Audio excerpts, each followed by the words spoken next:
Bienvenidos, soy Tino Palomino, esto es Entrevistas con Tino. El día de hoy tenemos la presencia de Lenin Checo Chauca, ex congresista de la República por el partido político Frente Amplio del señor Marco Arana. Señores, la señora Dina Boluarte, vicepresidenta de la República, ha manifestado lo siguiente: pido a los empresarios no generar inseguridad económica. Señora Dina Boluarte, los empresarios no generan inseguridad económica. La inseguridad económica se ha dado porque el presidente ha nombrado al señor Bellido como presidente del Consejo de Ministros. El presidente, conjuntamente con el señor Bellido, han nombrado prácticamente a este gabinete ministerial y que prácticamente ha puesto a nuestro país de cabeza. Quien maneja la economía de nuestro país no son los empresarios, es el gobierno. El gobierno es quien maneja la economía de nuestro país. El gobierno es quien establece la política económica de nuestro país y no los empresarios.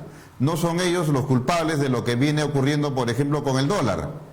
Eso es la inseguridad que usted está generando, el señor Castillo, la señora Boluarte y todos aquellos que están en este régimen. Entonces no le vengan a echar la responsabilidad de lo que viene aconteciendo en nuestro país a los empresarios. Señores, los empresarios no tienen responsabilidad de lo que viene ocurriendo. Este gabinete no se ha hecho pensando en resolver esos dos problemas centrales, principales, que el mismo señor Castillo en campaña dijo que eso era lo prioritario: la crisis sanitaria y la crisis económica. Este gabinete ministerial ha sido hecho pensado en confrontar con el Congreso de la República. Ha sido hecho con la finalidad de que cuando se presenten ante el Congreso de la República para el respectivo voto de confianza, este no se le otorgue. Con esa finalidad ha sido hecho. Ellos ya han establecido. Nosotros lo que queremos es no resolver la crisis sanitaria ni la crisis económica. Eso para ellos pasa a un segundo plano. Ya terminó la campaña electoral. Eso a ellos les importa un pito. Lo que ahora ellos quieren, una vez que están encaramados en el gobierno, es tener el poder. Y eso lo han dicho bien claro. Señores, lo único que hemos ganado es el sillón de Palacio de Gobierno. Ahora, ¿qué queremos? El poder. Entonces están apuntando a eso. Eso lo ha dicho Vladimir Cerrón de manera clara. ¿Están apuntando a qué? Al poder. Y para tener el poder, ¿qué es lo que quieren? Una constitución a su medida. Y es por eso que ellos no quieren, pues, una reforma total de la constitución política de nuestro país y que pase por el Congreso de la República, porque saben que no tienen los votos para ello. Pues, para aplicar el artículo 206, ¿qué necesitan? 2 legislaturas ordinarias y 87 votos. No lo tienen. Con sus aliados a lo sumo llegan a 50, 51 votos. No llegan a los 87 votos. Y es por eso que prácticamente han desechado la posibilidad de hacer una reforma total de la Constitución a través del Congreso que tenemos en estos momentos. Ellos quieren una asamblea constituyente plurinacional, para así de esa manera asegurar que van a tener una constitución a su medida. ¿Y qué significa una constitución a su medida? Significa, pues, que una vez que van a llegar al poder, nadie se lo tiene que quitar, es decir, se tienen que quedar ahí. ¿Quieren una nueva constitución entonces para qué? Para perennizarse en el poder. 2, para llevar adelante esas estatizaciones, esas nacionalizaciones que ellos tienen, pues, ya establecido en su ideario. Como ellos dicen, la estatización o nacionalización de los sectores estratégicos de nuestra economía. Ahí entra a tallar esa nueva constitución. Señores, métansela en la cabeza. El hecho de que tengamos una nueva constitución no significa, pues, que eso va a permitir un tremendo desarrollo económico de nuestro país y convertirnos mañana en una potencia. Eso es falso. Hasta el momento hemos tenido 12 constituciones. ¿Y somos una potencia mundial? No. Estados Unidos tiene una sola constitución a la cual en el tiempo le ha realizado N enmiendas. Una sola constitución. Nosotros tenemos 12 constituciones. Ahora nos vienen con el cuento de que necesitamos una nueva constitución para salir de donde estamos. Eso es mentira, señor. Esa nueva constitución no es para resolver la crisis sanitaria, no es para resolver la crisis económica. Esa nueva constitución que ellos quieren es para perennizarse en el poder. Eso ténganlo ya ustedes en su cabecita bien metido. No van a resolver la crisis sanitaria. Tienen un gabinete que ha demostrado que no tiene capacidad de gestión. ¿Y qué es lo que necesitamos para salir de la crisis sanitaria y de la crisis económica? Personas que estén al frente de los ministerios, persona que esté al frente de la PCM y que tengan capacidad de gestión, porque ese es uno de los graves problemas que tiene nuestro país. No tenemos capacidad de gestión, muy aparte de la corrupción, que se sopla prácticamente los recursos de nuestro país. Muchos ministerios, muchos gobiernos locales, muchos gobiernos regionales terminan su ejercicio presupuestal anual y devuelven dinero. Ese dinero que debió quedarse en ese gobierno local, en ese gobierno regional, en esos ministerios y haberse traducido en obras para buscar el bienestar de la población, finalmente termina retornando al erario público. ¿Y por qué? Porque no hay capacidad de gestión. Está el dinero, pero no hay capacidad de gestión. ¿Y por qué? Porque precisamente en esos cargos se ponen a personas por clientelismo político y no buscando realizar una buena gestión. Este gabinete que ha nombrado el señor Castillo, muchos dicen que Castillo prácticamente no ha pintado en la elección de este gabinete, sino el señor Vladimir Cerrón y uno que otro aliado, no ha sido hecho pensando en que desarrollen una buena gestión. Lo han hecho pensando en que tiene que confrontar con el Congreso de la República. El objetivo de ellos es presentar ante el Congreso de la República para el voto de confianza a dos gabinetes que sean no del agrado de ellos, que no tengan capacidad de gestión, que prácticamente generen desconfianza en los agentes económicos. ¿Para qué? Para que el Congreso no les otorgue la confianza y el Ejecutivo disuelva el Congreso de la República, se gobierne un buen tiempo en base a decretos, como lo hacía el señor Vizcarra, y después se establecerá pues un nuevo Congreso de la República. Y mientras, prácticamente el señor Castillo gobernará nuestro país sin ningún tipo de freno, sin ningún tipo de fiscalización, porque el Congreso de la República, con sus problemas y todo, tiene dos funciones que son esenciales: la de legislar y la de fiscalizar al Ejecutivo. ¿Y por qué se tiene que fiscalizar al Ejecutivo? Porque el Ejecutivo es el que maneja los recursos de nuestro país. Los recursos de nuestro país no lo maneja pues el Poder Judicial, no lo maneja el Congreso de la República, lo maneja el Ejecutivo. Y es por eso que todos los ojos van ahí, todos los organismos de fiscalización, el Congreso de la República y la Contraloría General de la República. ¿A dónde apuntan? Al Ejecutivo, porque es ahí donde se manejan los recursos del Estado. Y si no, veamos, Odebrecht, cuando suscribe ese acuerdo de colaboración eficaz, reconoce que ha coimeado en 4 obras. 1, la avenida Vía Evitamiento Cusco. ¿A quién coimió? Al gobierno regional del Cusco. La vía de evitamiento de Callao. ¿A quién coimió? Al gobierno regional del Callao. La línea 1 del Metro de Lima. ¿A quién coimió? Al Ejecutivo. Y la carretera transoceánica. ¿A quién coimió? Al Ejecutivo. Señores, es en el Ejecutivo, en los organismos, llámese el gobierno local o gobierno regional, donde están los recursos de nuestro país, donde está el dinero de todos los peruanos, que vía impuestos terminan pues en el erario público y esto después es distribuido, gobierno central, regional y local. Ahí están, y es por eso que tenemos que afinar la puntería. Estos organismos de control tienen que desarrollar su papel a la altura de las circunstancias, tanto el Congreso como la Contraloría.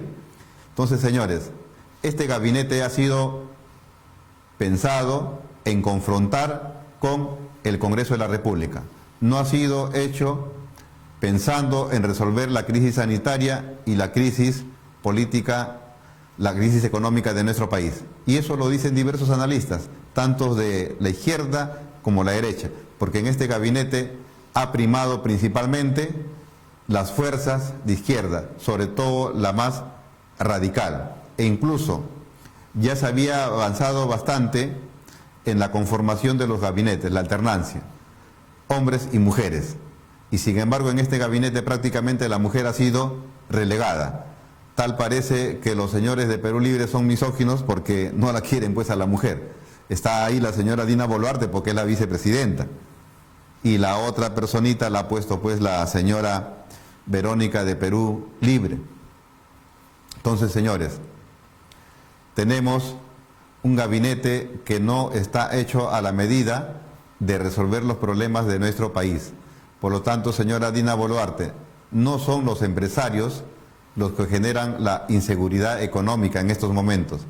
Es el señor Castillo, que con esa designación fatal de esos señores en el gabinete ministerial y en la PCM, quien prácticamente ha agudizado más las contradicciones en nuestro país, ha generado desconfianza en los agentes económicos, el dólar prácticamente se está volatilizando y eso es sumamente trágico para nuestro país porque gran parte de lo que consumimos viene de afuera y al estar el dólar más caro hace que esas cosas las compremos a un precio más elevado. Nuestra moneda se está devaluando. ¿Eso qué cosa es, señores? Inflación. ¿Y la inflación es algo beneficioso para nuestro país? No, es algo total y absolutamente perjudicial. Y si no, recuerden el primer gobierno del señor Alan García Pérez. ¿Qué pasó? Teníamos una inflación galopante de 4 dígitos. ¿Quieren volver a esa situación? Pienso que ningún peruano en su sano juicio quisiera volver pues a esa época, ¿no? Donde teníamos recesión y teníamos inflación. Y una inflación galopante. No podíamos tener un sol bajo la cama. Todo teníamos que gastarlo al instante porque al día siguiente nuestro dinero no servía. Está empezando a gatear la inflación en nuestro país y eso es algo sumamente peligroso. Señor Castillo, usted ha llegado a la presidencia de nuestro país para gobernar en favor de todos los peruanos. Usted no es presidente del partido político Perú Libre, usted no es presidente de sus amigos militantes de Perú Libre, usted es el presidente de la República.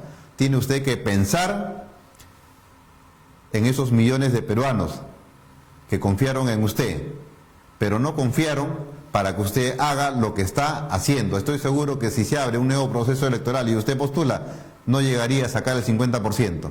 La gente se ha decepcionado tremendamente de lo que usted viene haciendo en estos momentos.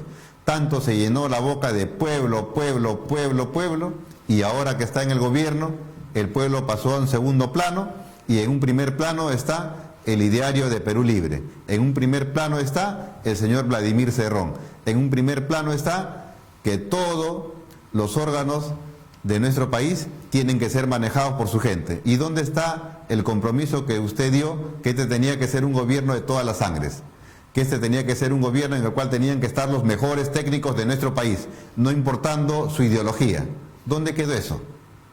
A la hora de la hora, lo que tenemos es un gabinete con personas que están demostrando que no tienen capacidad de gestión. Y si no tienen capacidad de gestión, ¿cómo vamos a salir de la crisis sanitaria? ¿Cómo vamos a salir de la crisis económica si no hay capacidad de gestión? No tenemos personas que tienen esa capacidad de poder manejar el erario público, los recursos de nuestro país para asignarlo como corresponde y salir de esta crisis. Con el señor Martín Vizcarra, ¿qué es lo que pasó? No había capacidad de gestión, pero el señor sí sabía venderse. A través de los medios de comunicación nos hicieron creer pues que como presidente era lo máximo, que justo la pandemia nos agarró con el mejor presidente de la historia de nuestro país. Esa fue la imagen que nos vendieron. Todos los días cuando el señor nos daba su mensaje, todos nos pegábamos al televisor para ver qué es lo que nos decía. Y ahora sabemos que todo lo que nos decía era solamente floro, pura palabrería. Nada de nada. Dejó de lado las pruebas moleculares por las pruebas rápidas que daban falsos resultados y eso incrementaba tremendamente el número de fallecidos por COVID. Y hoy sabemos pues que nos mintió descaradamente. Los muertos que nos daba se quedaron chicos, eran mucho más. Esa comisión que se conformó en el gobierno de Sagasti dijo que eran más o menos como 180.000 los muertos, ahora pasan ya los 200.000. Y gran parte de esos muertos fueron pues en el gobierno del señor Martín Vizcarra. Y sin embargo, lo pusimos pues en lo más alto, pensábamos que era lo mejor que teníamos como presidente, y sin embargo era un total y absoluto incapaz, no tenía capacidad de gestión. Sabía venderse, pero no había capacidad de gestión, porque si hubiese tenido capacidad de gestión, hubiese seguido pues las recomendaciones que le dieron en la Organización Mundial de la Salud, que deje de lado las pruebas rápidas y priorice las pruebas moleculares. No lo hice. No construyó plantas de oxígeno, a sabiendas que el oxígeno era escaso y era vital para salvar vidas de aquellas personas que habían contraído pues el COVID-19. Nada de eso le importó. Sin embargo, muchos municipios, por su cuenta y riesgo, adquirieron plantas de oxígeno. Muchas personas, como por ejemplo un padre en Iquitos también, por su cuenta y riesgo, realizando una serie de actividades, logró conseguir dinero y con eso comprar planta de oxígeno y resolver en algo ese problema de la falta de oxígeno en esa región de nuestro país. Y sin embargo en el Ejecutivo, a pesar de todo el dinero, ¿por qué no pudieron comprar planta de oxígeno? Sagasti tuvo que pedirle prácticamente limosna a los chilenos, pedirle que nos donen oxígeno. Señores, ¿y nosotros que no tenemos ni siquiera esa capacidad de poder comprar planta de oxígeno? O sea, ahí hemos estado y no aprendemos. Hemos tenido funcionarios, ministros en el régimen del señor Martín Vizcarra y de Sagasti que no han tenido capacidad de gestión. Y persistimos en ese problema de elegir a personas que no tienen capacidad de gestión. Señores, si no tienen capacidad de gestión, ¿qué es lo que va a pasar? Uno, que vamos a distraer nuestros recursos pagándole a estos señores 30.000 o 40.000 soles por un mal servicio porque no tienen capacidad de gestión. Y dos, vamos a brindar un servicio pésimo a nuestro pueblo, pues no vamos a resolver esos dos problemas principales, la crisis sanitaria y la crisis económica. Lo único que vamos a lograr es engordar el bolsillo de esos funcionarios que no tienen capacidad de gestión. Ya. ¿Y qué dijo, por ejemplo, Narja respecto de la contratación de una persona que recién ha salido de la universidad y ya va a ocupar un cargo sumamente elevado y especializado? ¿Qué dice? Pero tienen derecho a trabajar, pues tienen que adquirir experiencia. ¿Quién la va a contratar? Señores, ni en la actividad privada ocurre eso. La actividad privada, para contratar a una persona que recién ha salido de la universidad, ¿qué le pide? Experiencia. Y todos tenemos que pagar derecho de piso. Primero tenemos que adquirir experiencia. Una cosa es lo que la universidad nos da en el plano teórico. Y eso tiene que reforzarse con la práctica. Es por eso que se pide práctica, que tengamos experiencia, porque la experiencia es la que consolida nuestros conocimientos. Yes. Señores, no hemos podido, conectarnos pues con el señor Lenin Checo. Vamos a tener una entrevista con el señor Absalón Montoya. Señor Absalón Montoya, bienvenido al programa. ¿Qué tal? Muy buenas noches y gracias por la invitación. Un saludo grande a todo el país y a mi querida región Amazonas. ¿Qué tal? Señor Absalón, la señora Dina Boluarte, vicepresidenta de nuestro país, ha manifestado que los empresarios prácticamente son los que generan la inseguridad económica en nuestro país. Pero yo tengo entendido pues que quien nombra a los ministros es el presidente de la República. Quien tiene el control del manejo económico de nuestro país es el presidente de la República. Quien establece la política económica de nuestro país es el presidente de la República, no los empresarios privados. Sí, mire, en el comentario usted tiene la razón. El que dicta las políticas económicas y las demás es el presidente de la República. Obviamente el presidente de la República tiene que seguir lineamientos de acuerdo a su plan de gobierno, a su plan programático y también a lo que es la agenda de política que quiere establecer. Sin embargo, hay una cosa muy importante por aclarar todavía, en el sentido de que apenas se están entregando los ministerios, los sectores, y hasta el momento no se ha visto ninguna acción directa sobre una situación, sobre un bien, sobre algún sector importante. No se ha visto ninguna decisión todavía.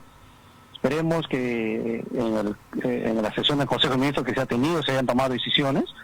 Yo lo que tengo hasta el momento es una precisión clara, en el sentido que se ha hecho solamente un cambio de régimen, un cambio de presidente de la República, más no se ha tomado aún decisiones de ninguna índole. Ahora, si nosotros lo miramos ya del punto de vista funcional y práctico, pues hay que entender que nuestro país hay un monopolio muy grande, el 80% corresponde pues a estos grupos de poder, y obviamente lo que manejan la economía son ellos, ¿no? Y definitivamente yo estos días he conversado con algunos colegas, ex parlamentarios y algunos también que están todavía en la agenda política, ¿no? Pero no hay como un motivo claro para que se dé todo este tipo de situaciones. Lo que sí hay que aclarar también que esta situación de las políticas de alza de precios, etcétera, se está dando a nivel mundial producto de la pandemia. Y no tenemos que satanizar tampoco que por un cambio de régimen, que ya se establece un gobierno de Cuba, un gobierno venezolano, que ya vamos a restringir por tal motivo. Yo creo que es un acto irresponsable que nos está llevando pues a un poco de temor en la población. Yo creo que lo que hay que hacer es mantener la madurez y dejar que decidan, y sobre decisiones tomar acciones. Yo estoy viendo ya que se está convocando, a raíz de toda esta situación económica que se está viendo, se está convocando a reuniones como para mañana, por decir un plantón de protesta frente al Congreso de la República, pedir la vacancia. Creo que eso no es el camino, porque hay que darle la oportunidad. Nosotros hemos estado en el Congreso, hemos dado la oportunidad a los diferentes ministros, al mismo presidente, y si obviamente pues vemos que no está a la altura, tenemos que tomar las acciones respectivas, y eso es lo que hemos hecho, porque de lo contrario genera una inestabilidad pues infundada y poco responsable. Usted ha manifestado que esto del alza es algo que no solamente es en el Perú, sino en el mundo. Y entonces, ¿por qué se les ha denunciado penalmente a los directores del Banco Central de Reserva? Lo que sucede es que hay situaciones que tenemos que enmascararlo desde el punto de vista país, ¿no? Cada país tiene una forma de manejar su economía y cómo también tratar en lo posible de superar este problema económico. En todos los países casi del mundo ha subido el combustible, por decir. Pero en nuestro país lo que se está haciendo, aparte de que ha subido el precio, se está especulando. Aparte de eso, lo que se está haciendo es racionando, lo cual no es correcto. Entendiendo que, como digo, toda la economía de nuestro país, ustedes lo saben, el Estado no tiene absolutamente nada, el gobierno no puede disponer de nada, todo le corresponde a los grupos de poder, entre 80 o 90% del sector económico, pertenece pues al grupo comercio, está licor, está Intercorp, etcétera. Entonces, ellos son los que ven pues ponen los precios al mercado y fácilmente, con los monopolios que hay, fácilmente pueden especular y pueden hacer esta situación. Yo estaba haciendo memoria, no nos olvidemos que el gobierno de Alan García, cuando tocó la banca, es donde fue el derrumbe. Los 2 primeros años del gobierno de Alan García fue un gobierno con subsidios, hubo las cosas en el mercado, pero cuando ya tocó la banca fue el debacle de ese gobierno. ¿Y quién manejaba la banca? Los mismos de ahora. Entonces hay que tenerlo también presente, ese antecedente, ¿no? Si bien es cierto pues adelante, que tenemos en nuestro país monopolios, tenemos oligopolios, hay grupos de poder, pero también en el Estado tenemos organismos reguladores, y esos organismos reguladores no los maneja el sector privado, no los maneja los empresarios, lo maneja el Estado, lo maneja el gobierno. ¿Qué pasa con esos organismos reguladores? Mire, los organismos reguladores hacen su trabajo, sin embargo la situación no trasciende, porque lastimosamente nosotros nos regimos en un régimen económico que es el régimen neoliberal, que es la oferta y la demanda. Una de las cosas más grandes como ejemplo que ha pasado, para que la población que nos escuche con todo respeto lo pueda entender, es lo que ha pasado en la pandemia con los medicamentos, con el oxígeno y las camas UCI. Los sobrecostos que se han incrementado pues en más del 1000%, los entes reguladores han estado en sí, pero no pueden sancionar. Yo recuerdo muy bien una de las intervenciones de algunos colegas en el Congreso de la República, cuando nosotros habíamos preso, incluso tengo yo un proyecto de ley que fue aprobado sobre la ley de la acaparamiento y la usura. Se comentó y se decía, pues en la oferta y la demanda, tú vas a una farmacia y nadie te obliga a comprar un medicamento al precio que lo puedan poner. Pero sin embargo, la necesidad por la pandemia, ante la muerte, ante la posible muerte de un familiar, estás obligado, indirectamente estás obligado. Entonces, bajo esa frase muy cómoda, no se puede sancionar. Y eso es lo que está pasando. O sea, el mercado puede poner el precio que se le ocurra y los entes reguladores no pueden controlar los precios. Eso lo ponen ellos, porque eso lo establece la ley del mercado y eso es constitucional. Así que de manera es que ellos cumplen una labor exhortativa, como la hace Indecopi, como la hace Sunafil, etcétera. Ellos tienen unas conclusiones esencialmente que son recomendaciones, más no tienen sanciones porque la Constitución no lo permite, ¿no? Y eso es lo que estamos viendo ahora. Definitivamente, con las mismas situaciones, con las mismas normas las que estamos caminando, esto no va a cambiar. Pero lo que usted manifiesta de que tenemos una economía liberal y por lo tanto eso es constitucional, eso no es cierto. Lo que tenemos es una economía social de mercado, y una economía social de mercado es total y absolutamente diferente a una economía liberal. Tiene componentes de la economía liberal o neoliberal, pero no es una economía liberal. Otra cosa es que tengamos presidentes que no han tenido los pantalones para implementar como debe de ser la economía social de mercado. E incluso cuando entrevisté al señor Aníbal Torres Vázquez, él manifestó que la economía popular con mercado, en esencia, es la economía social de mercado. En una economía social de mercado se permite que el Estado intervenga, siempre y cuando busque el bienestar general de la población. Ejemplo, tenemos la Ley General de Salud, que permite que en una situación como la que hemos tenido en la pandemia, pueda intervenir los centros privados, pero Vizcarra no tuvo los pantalones.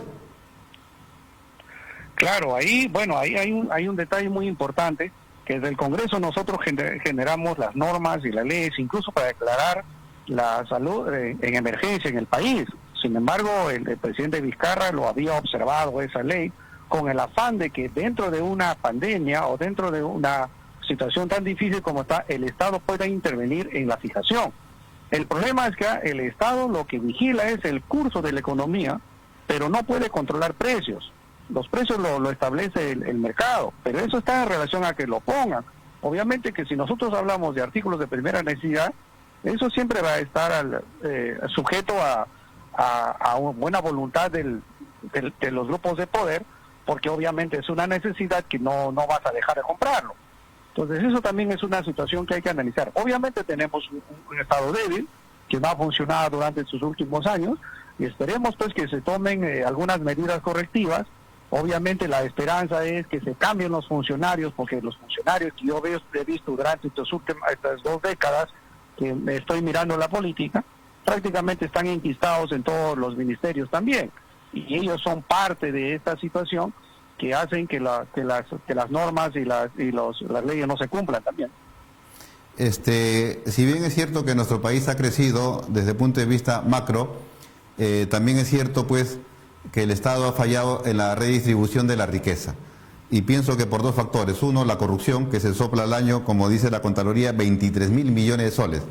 Y lo otro, la falta de capacidad de gestión de nuestros funcionarios.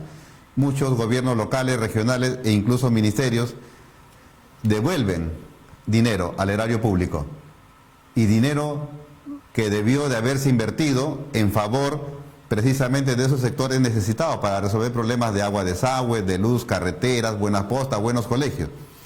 Se ha conformado un gabinete, y ese gabinete, no estamos hablando acá de Cuba, de Venezuela, ni cosa por el estilo, estamos hablando acá de nuestro país.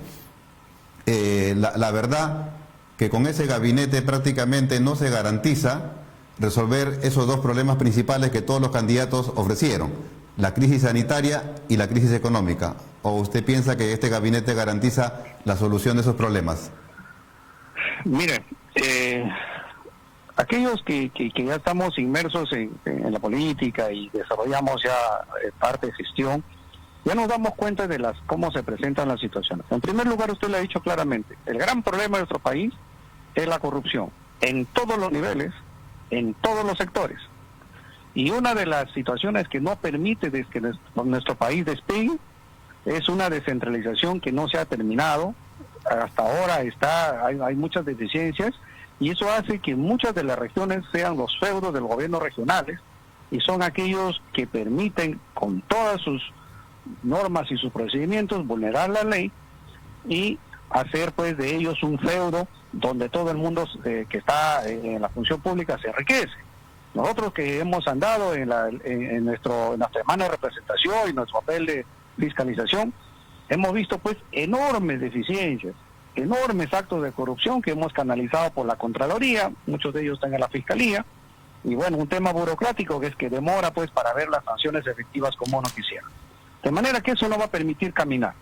Por otro lado, lo que usted dice es cierto, tenemos gabinetes, tenemos ministros que conocen muy poco el sector, algunos son nuevos en política, pero justamente este es el resultado también de una manifestación popular. Lo que usted ha dicho, los pueblos han sido abandonados, el interior del país ha sido abandonado porque no se sentía la presencia del gobierno central, y eso es la respuesta que tenemos este tipo de accionar ahorita con los nuevos funcionarios que tenemos, en este caso los ministros.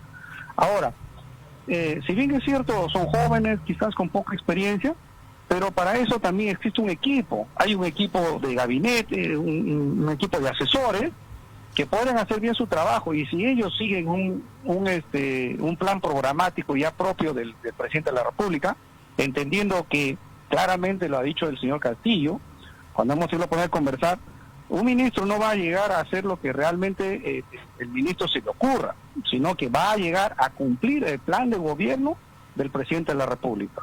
Obviamente con toda la parte técnica que tiene que agregarlo, ¿no? Y estos días, lastimosamente, lo que hemos visto es la designación de algunos funcionarios también que están pues procesados, que están en algunas, tienen algunos juicios que están en curso o pendientes.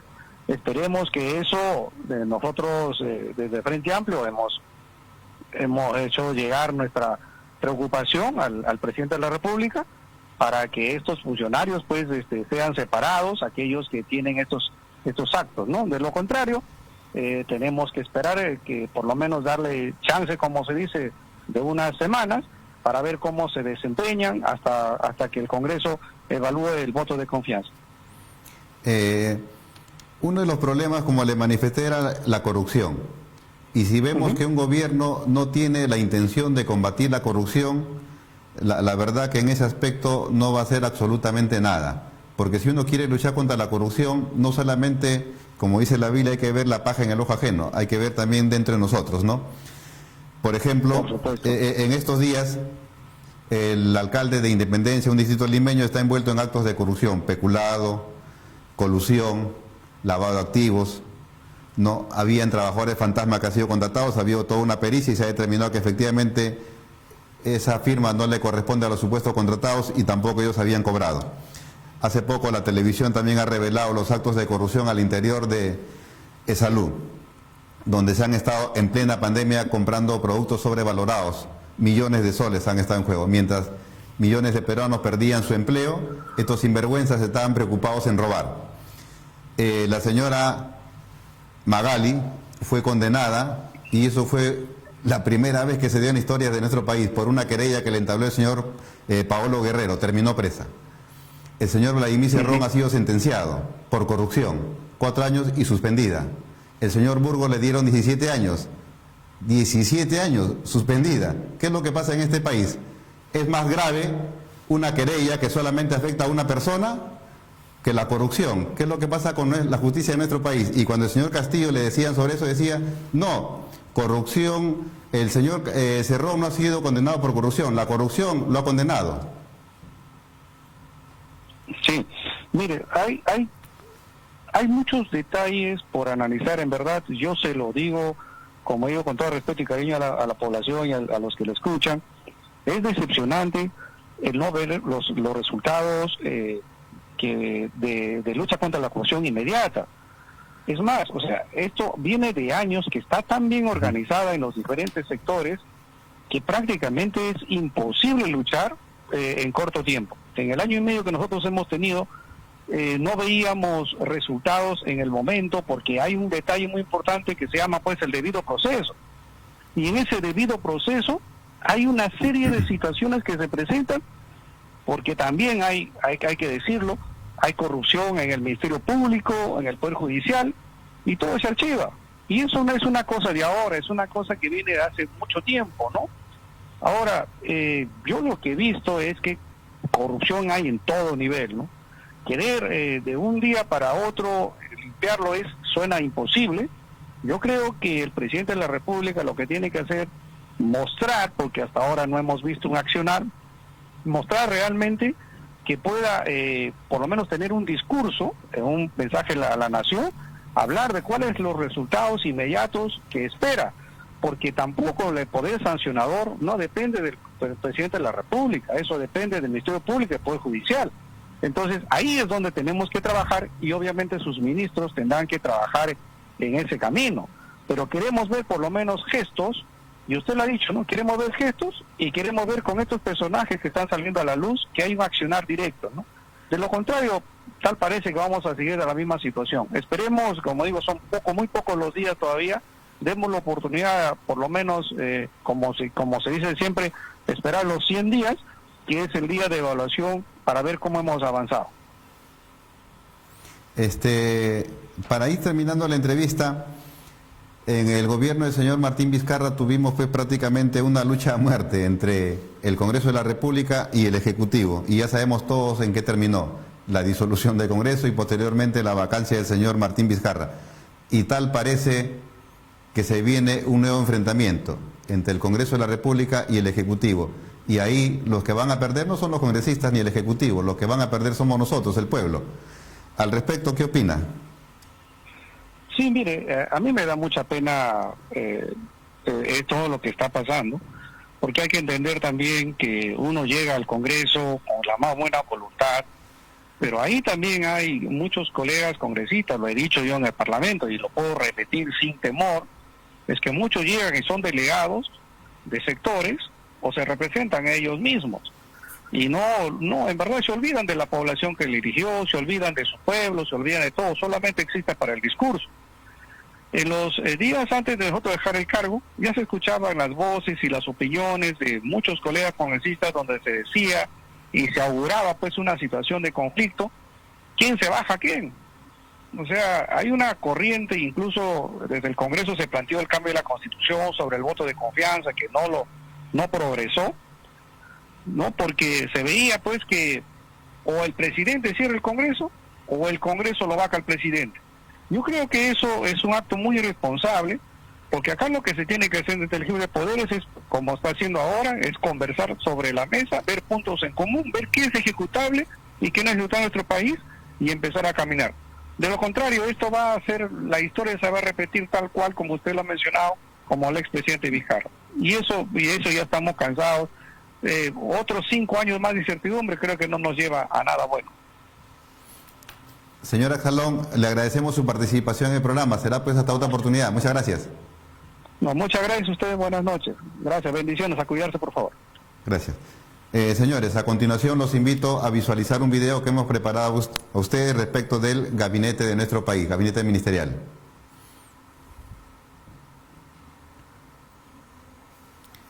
Tenemos unas pequeñas fallas y en estos momentos se resuelven esas fallas mientras vamos a comentar. Pues hemos tenido la presencia del señor Axalón. Lamentablemente el señor Lenin Checo no logró comunicarse con nosotros, ¿no? Y estamos con Axalón Montoya, quien nos ha manifestado respecto de lo que viene ocurriendo en nuestro país, que le demos pues una oportunidad todavía al señor Castillo. Son apenas días lo que tiene sentado, pero en esos días pues la verdad lo que viene sucediendo en nuestro país no es nada halagüeño, ¿no? Se entiende pues que se tenía que nombrar un equipo o un gabinete ministerial con lo mejor, con los mejores técnicos de nuestro país. No estamos en una situación para estar poniendo a novatos y para que aprendan sobre la marcha. No, señores, eso es algo irresponsable.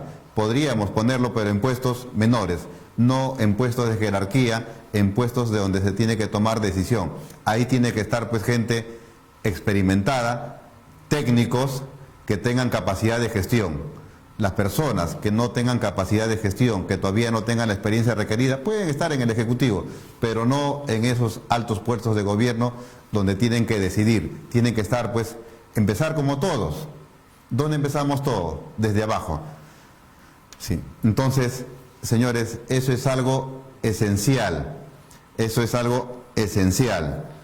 Hay que darle participación a esa juventud que sale recién de las universidades, pero no se le va a dar, pues, un puesto de decisión.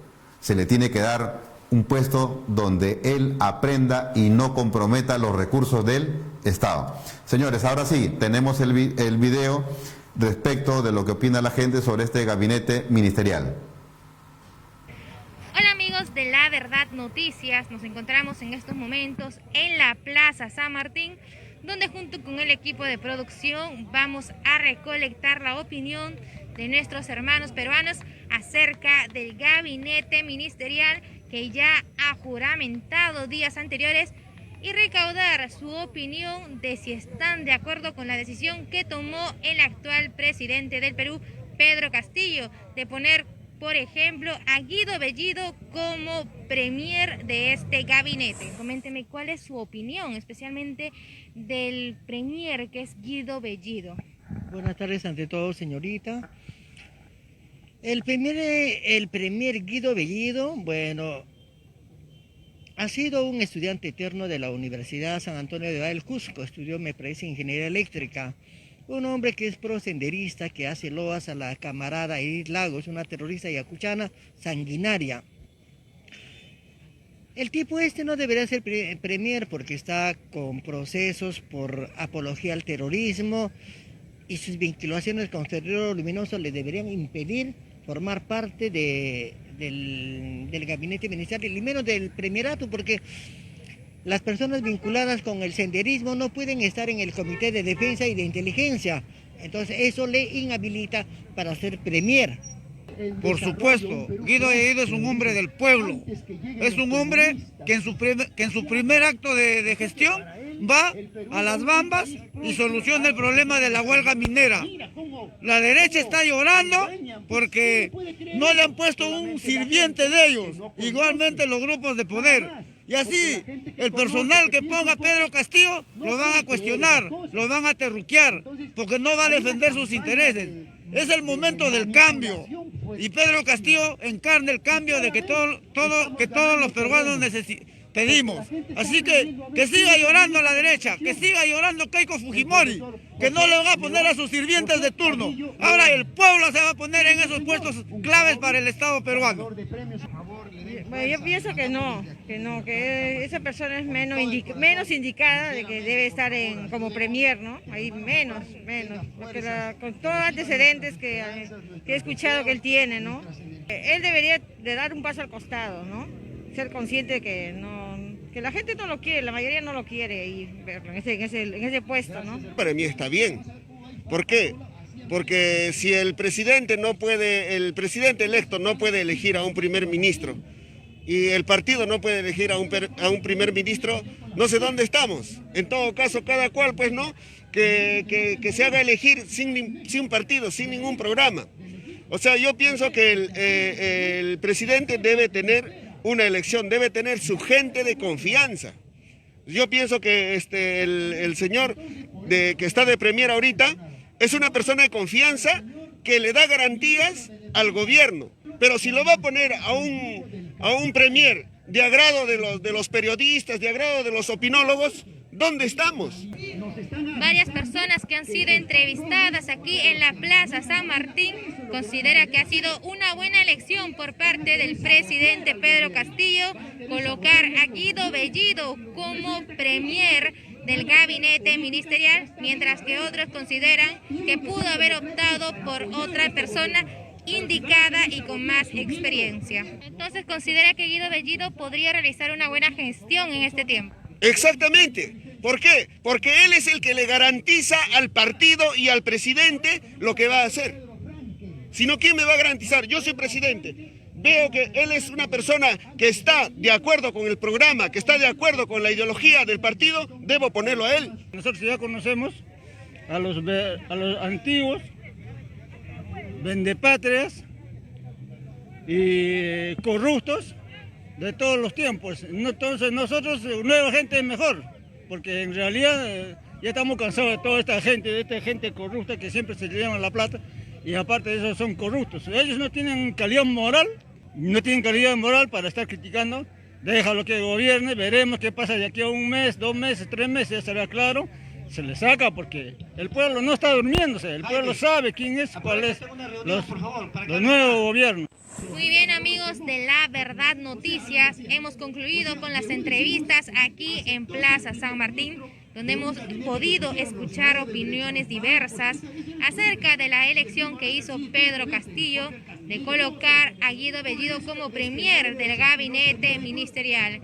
Algunos consideran que podría realizar una buena gestión, mientras que otros piensan que debería dar un paso al costado por los antecedentes que ya tiene, por los mensajes que ha compartido, que no han sido del agrado de muchos ciudadanos peruanos.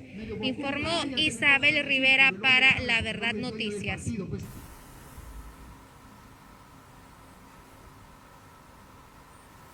Señores, estos han sido los comentarios de las personas de a pie, las personas que están en la calle.